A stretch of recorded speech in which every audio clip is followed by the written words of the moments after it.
Elias Whitaker spent 43 years coaxing whole houses out of timber, yet the day he hung up his apron, he discovered that retirement was too big for his calloused hands. The large projects were finished, but the urge to shape wood remained, a tickle just under his sternum. At first, he tried whittling birds, then carving chess pieces, but nothing settled the restlessness. 3 months into a baffling stillness, he found himself wandering the cluttered shed behind his cottage, staring at oddments of maple, oak, and cedar left over from decades of commissions. The scraps felt like children no one had claimed. One rainy evening, without any clear intention, he planed a cedar offcut into a 4-inch rectangle, beveled it, and pinned a walnut strip for a lintel. A miniature brass hinge left over from a jewelry box fit neatly along one side. By midnight, he had a palm-sized door that swung with a perfect, satisfying click. He set it on the workbench, regarded it, and chuckled. "Well, aren't you uselessly pretty?" he said, then went to bed. Elias awoke before dawn with the peculiar certainty that the little door needed to be outside. He rose, brewed coffee, and slipped through town wrapped in mist. On a whim, he pressed the tiny fixture into a gap at the base of the elm across from the bakery. It settled as though the bark had grown around it. Satisfied, he walked away, never noticing the faint breath of warm air that sighed from the hinges the moment he turned his back. Less than an hour later, Mara Bell, the bakery's night clerk, stepped out to toss yesterday's crumbs to the sparrows. She spotted the door, knelt and traced its delicate molding. A pastry box lay balanced on her hip, but curiosity tugged harder. She flicked the little latch. A scent of theater grease paint and stage lights wafted up.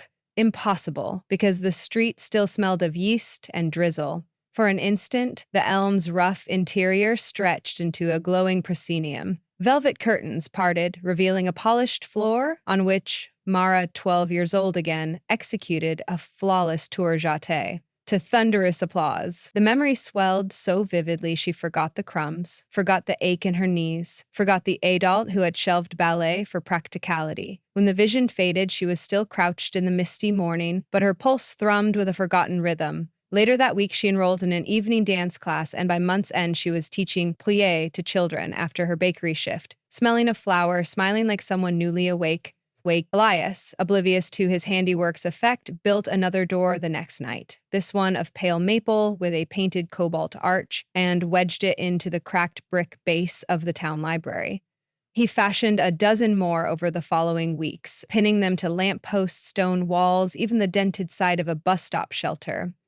Each door bore its own personality, some Gothic, others whimsical, one encrusted with colored sea glass. He never stayed to watch. The thrill was in the planting, yet everywhere he walked, he heard rumors. The postman who suddenly applied to art school, the grocer practicing trumpet after closing, the widower volunteering for maritime rescue. West Haven, once a place of gentle routines, began vibrating with unseasonable ambition, as if spring had slipped its schedule and bloomed in the minds of residents regardless of the calendar. It was Toph Nguyen, a quiet 7th grader known for doodling rocket ships, who first connected the doors to the town's buzzing transformation.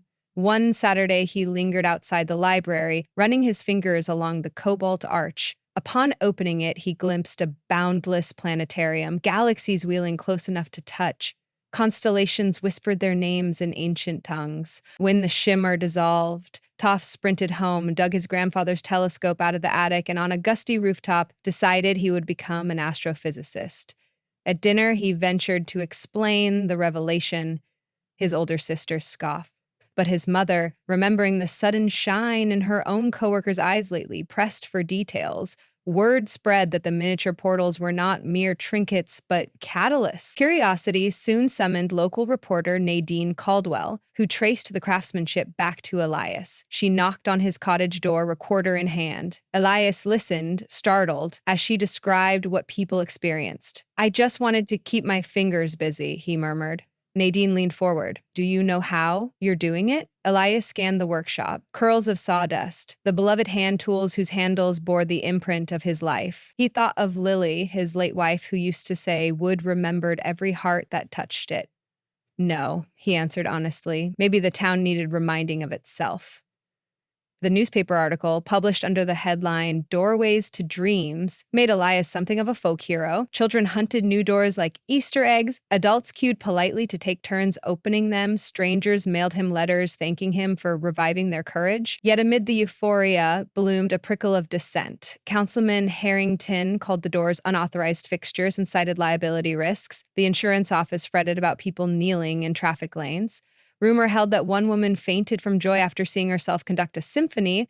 Another quit her secure job on the spot, unnerving her employer. Elias attended the town hall meeting out of courtesy, wearing a clean shirt and his late wife Silver Carpenter's penule pin. He listened while Harrington read ordinances about defacement.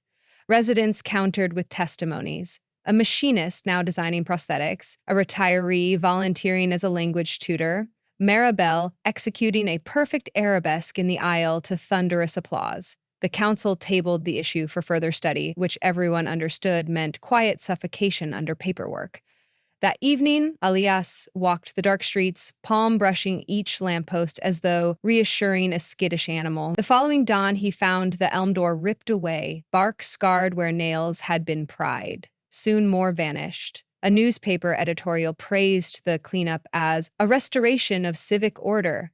Elias felt the loss like empty frames where photographs had hung. But West Haven had tasted wonder. Suppression only sharpened appetite. Citizens began crafting their own doors, cardboard, clay, origami, posting them in every alley. As he told, some were crude, some exquisite, none held to the true enchantment, yet each one declared solidarity.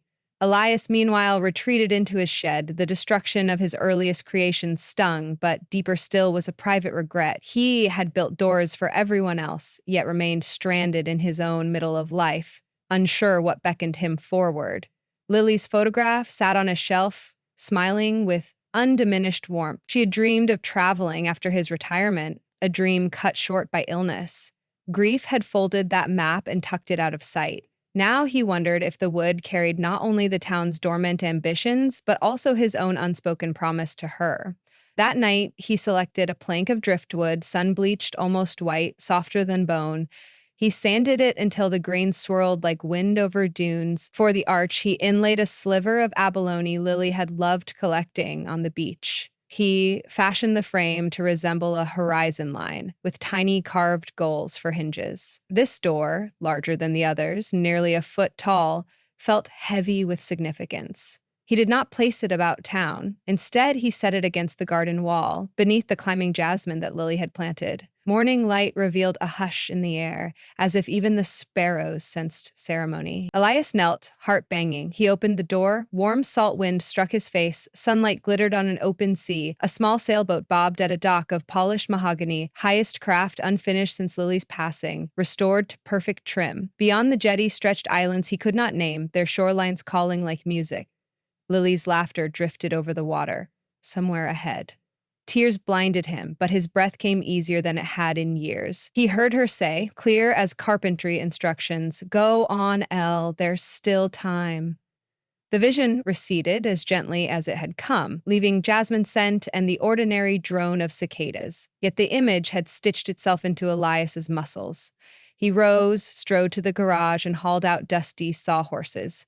By noon, he was repairing the warped hull of the neglected boat that had waited in his backyard. Neighbors popped over to lend tools or merely watch, galvanized by the same current that had jolted them through little doors. One afternoon, Mara arrived with pastries, tough, tightened brass cleats. Nadine documented progress for the paper, framing it as the town's collective project. Even Harrington appeared, sheepish, offering cans of marine varnish. He, too, had opened a paper-thin homemade door his niece had taped under his briefcase, glimpsing himself as a park ranger guiding schoolchildren through forests. He had tendered his resignation that morning.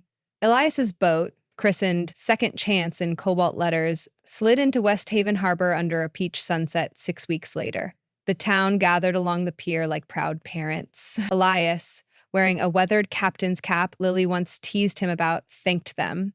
"These doors showed us where we've all been hiding," he said, his voice quavering. "Keep building them, in wood or paper, in stone, or in how you treat each other. The biggest doors are the ones no one else can see." He planned a modest voyage, first down the coast, then island hopping across the strait, but news of West Haven's magic had traveled farther than he realized. Ports sent invitations for him to anchor, festivals asked him to teach children carpentry, and maritime journals requested interviews. Every letter described someone who had stumbled upon a miniature door made by Elias or inspired by him and rediscovered a shelved passion. He plotted a longer course, mapping dots of hope across the shoreline like stars teenagers could wish on. On departure day, the harbor smelled of fresh paint and cinnamon rolls. The bakery closed early, so Mara could pirouette farewell on the dock. Toph tracked the boat's trajectory on a laptop balanced between textbook and telescope. Nadine composed a headline, "Carpenter of Dreams set sail," before lowering her notebook to hug Elias. "Will you bring the doors with you?" she asked. Elias tapped his temple. "They're already packed." He cranked the winch, canvas ballooning overhead.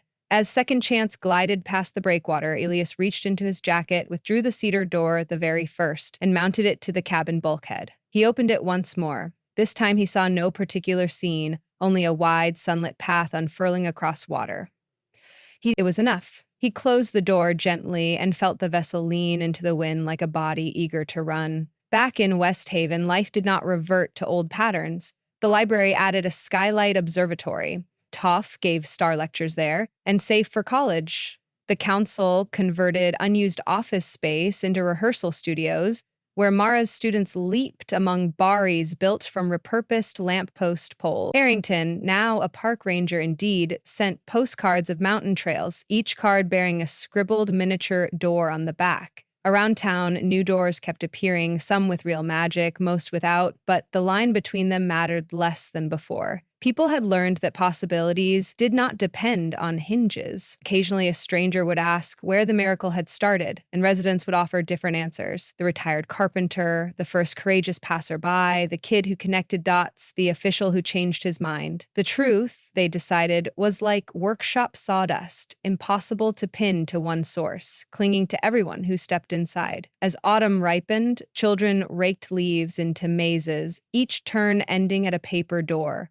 Elderly couples planned road trips, leaving itineraries taped to their stoops. A new tradition arose. On the night of the harvest moon, people hung a tiny door in their window, then told stories of the ambition they intended to pursue over the coming year. Some doors opened only to candlelight. Others never opened at all, but still reminded their owners to listen for whispers from the heart's dark corners. Far down the coast, Elias anchored at a sleepy island and spent evenings carving under oil lamp glow. He did not sell his work. He left it along boardwalks and ferry terminals, gifts for whoever needed them. Each door was unique, yet all shared one secret. The wood remembered every dream it had helped set free, and those memories traveled with him like constellations stitched into the hull's creaking lullaby. Sometimes, alone on deck beneath vaults of stars, Elias felt the ache of Lily's absence. Yet grief now rhymed with gratitude rather than regret.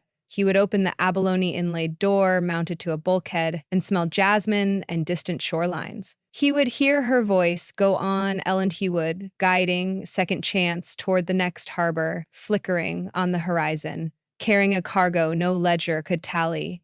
The momentum of souls rekindled, ambitions unstuck, lives rebuilt, flower petal by flower petal through the patient art of a door small enough to fit in a hand, wide enough to change a town.